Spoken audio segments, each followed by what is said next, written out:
جو شخص یہ کہنے والا ہو کہ یہ سنت نہیں ہے، جو یہ کہنے والا ہو کہ یہ آپ صلی اللہ علیہ وسلم کا طریقہ نہیں ہے، جو یہ کہنے والا ہو کہ صحابہ کرام نے یہ کیا نہیں ہے، جو یہ کہنے والا ہو کہ ائمہ نے یہ کیا نہیں ہے، ہم اٹھا کے بنا دیتے ہیں اس کو ابلیس۔ ہم کہتے ہیں کہ ہر بندہ خوشیاں منا رہا ہے سوائے ابلیس کے، نعوذ باللہ من ذالک۔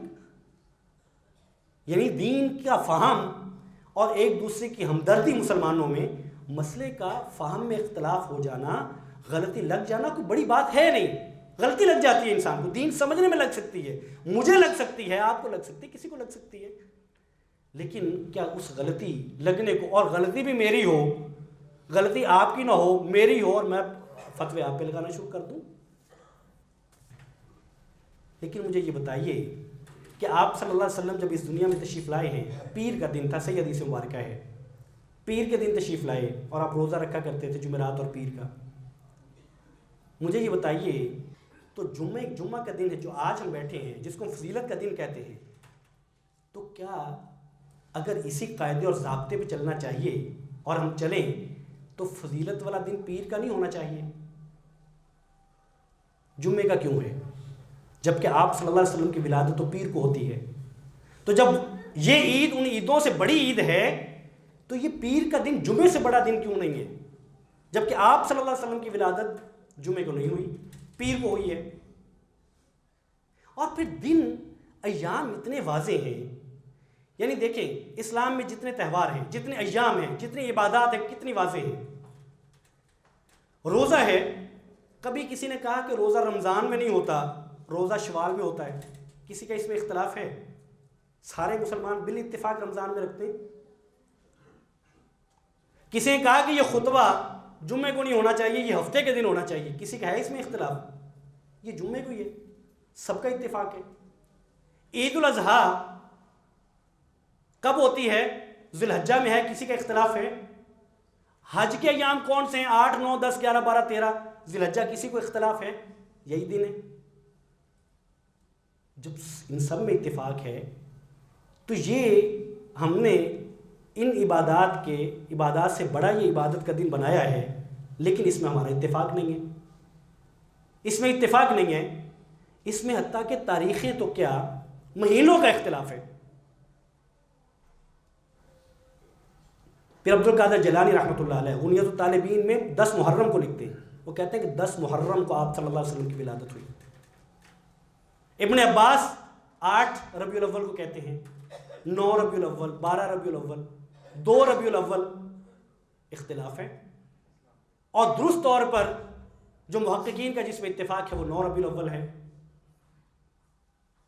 ہم یہ بھی چھوڑ دیں کہ درست طور پر کون سا دن ہے، ہم یہ کہتے ہیں کہ اتنا اہم دن اور عیدوں سے بڑی عید، اور اس میں اس طرح کا اختلاف کہ یہ نہ پتہ چلے کہ یہ ربیع الاول ہو کہ محرم ہو، رمضان ہو کہ ربیع الاول ہو، ربیع الاول کی 2 تاریخ ہو، 8 ہو، 9 ہو، 12 ہو، کون سی ہو؟ یہ کیسے ہو سکتا ہے؟ اور پھر دیکھیے دین بدلتا نہیں ہے، دین نہیں بدلتا۔ ابھی سے آپ 25-30 سال پیچھے چلے جائیں، اسی پاکستان میں، اسی بر صغیر پاک و ہند میں، ابھی تو آپ کو اخبارات بھی مل جائیں گے، رسائل بھی مل جائیں گے، چیزیں موجود ہیں، یہ بہت پرانی بات نہیں ہے، 25-30 سال یہ دن آپ صلی اللہ علیہ وسلم کی وفات کے طور پہ تمام لوگ یہاں کے مناتے تھے۔ یہ دن 12 ربیع الاول کا، آج سے 25-30 سال پہلے اس دن کو یہ مسلمان ہم جو مناتے ہیں، وہ اس دن کو آپ کی وفات کے طور پہ مناتے تھے۔ تو یہ ایسی کون سی جوہری تبدیلی واقع ہوئی دین میں کہ ان 20-25 سالوں میں یہ وفات کو ہٹا کے ولادت منانا پڑی؟ یہ کہاں سے تبدیلی ہوئی؟ کو وہی آئی، نعوذ باللہ من ذالک۔ دین تو دین ہے نا، ہم یہ نہیں کر سکتے کہ ہم 10 سال عید الفطر کو عید الفطر منائیں، 10 سال بعد کہیں نہیں اب اس کو ہم عید الاضحیٰ کے طور پہ منائیں گے، نہیں منا سکتے، ہم ایک دن آگے پیچھے نہیں کر سکتے۔ یہ کیسے ہوا؟ کیسے ہو گیا؟ اور اگلی نسل ہماری اس دن کو کیسے دیکھے گی ہمیں نہیں معلوم۔ دین کیسے بدل جاتا ہے؟ اور عجیب چیزیں ہیں، ہم 10 محرم کو اور پورے محرم کے مہینے کو 100 کا مہینہ مناتے ہیں، کیوں؟ سیدنا حسین رضی اللہ تعالیٰ عنہ کی شہادت ہوئی، مظلومانہ شہادت ہوئی، پورا مہینہ سوگ ہے، کاروبار بند ہے، شادی بیاہ خوشی نہیں ہوگی، لیکن یہ 12 کو آپ صلی اللہ علیہ وسلم کی وفات ہے، مان لیں ولادت بھی ہے، اور وفات پہ تو سب کا اتفاق ہے، کسی کا انکار نہیں ہے، تو وہ مہینہ پورا سوگ کا ہے، محرم کا، چونکہ آپ سیدنا حسین کی شہادت ہوئی رضی اللہ تعالیٰ عنہ، اور جس میں آپ صلی اللہ علیہ وسلم اس دنیا سے چلے گئے، وحی کا سلسلہ منقطع ہو گیا، وہ دن ہم جشن کے طور پہ منا رہے ہیں۔ یہ کیسے ہوا؟ اگر آپ صلی اللہ علیہ وسلم کی وفات کو نہ بھی مانیں، اس دنیا سے چلے گئے، آپ کے کہنے کے مطابق پردہ فرما گئے، اور وہ پردہ ایسا پردہ تھا، اگر آپ کی بات مانی جائے کہ سیدہ فاطمہ رضی اللہ تعالیٰ عنہ غم سے نڈال تھی۔ صحابہ اکرام، آپ نے پڑھا ہے، آپ نے سنا ہے، عمر فاروق کہتے تھے جو کہے گا کہ آپ صلی اللہ علیہ وسلم وفات پا گئے میں اس کی گردن اتار دوں گا، اتنے پریشان تھے، آپ اس کو پردہ کہہ لیں۔ تو کیا یہ دن ایسا دن تھا جس میں جشن منایا جاتا؟ حضرات گرامی قدر، حضرت ابو سفیان ثوری رحمۃ اللہ علیہ وہ فرماتے ہیں کہ البدعۃ احب الی ابلیس من المعصیۃ، المعصیۃ یتاب منها والبدعۃ لا یتاب منها۔ وہ اسی لیے فرماتے تھے کہ جو بدعت ہوتی ہے نا، جو دین میں نئی چیز ہوتی ہے، یہ نافرمانی سے بڑی چیز ہے، یہ اس سے بری چیز ہے، گناہ سے بری چیز بدعت ہے۔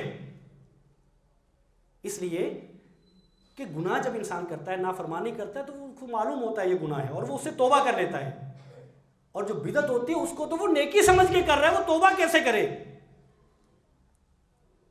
اس لیے حضرات گرامی قدر، یہ مسلک کی بات نہیں ہے، خدا را یہ مسلک کی بات نہیں ہے، یہ فرقے کی بات نہیں ہے، یہ میرے اور آپ کے دین کی بات ہے، یہ میرے اور آپ کے آخرت کی نجات کی بات ہے، یہ نبی کریم صلی اللہ علیہ وسلم کی سنت کی بات ہے۔ اس کو یوں کر کے ہم گھما دیں اور چھوڑ دیں کہ چونکہ میرے مسلک کے آدمی یوں کہتے ہیں لہذا میں یہ کروں گا، یہ درست طریقہ نہیں ہے۔ جانچیے، خدا را جانچیے، پڑھیے، مطالعہ کیجئے کہ وہ چیز کیسے سنت ہو گئی، وہ چیز کیسے دین بن گئی، وہ چیز کیسے محبت ہو گئی، جو صحابہ کرام نے نہیں کی، جو ائمہ دین نے نہیں کی، حدیث کے ائمہ نے نہیں کی، فقہ کے ائمہ نے نہیں کی، حتیٰ کہ صلحاء نے نہیں کی۔ کیسے دین بنی، کس نے بنائی؟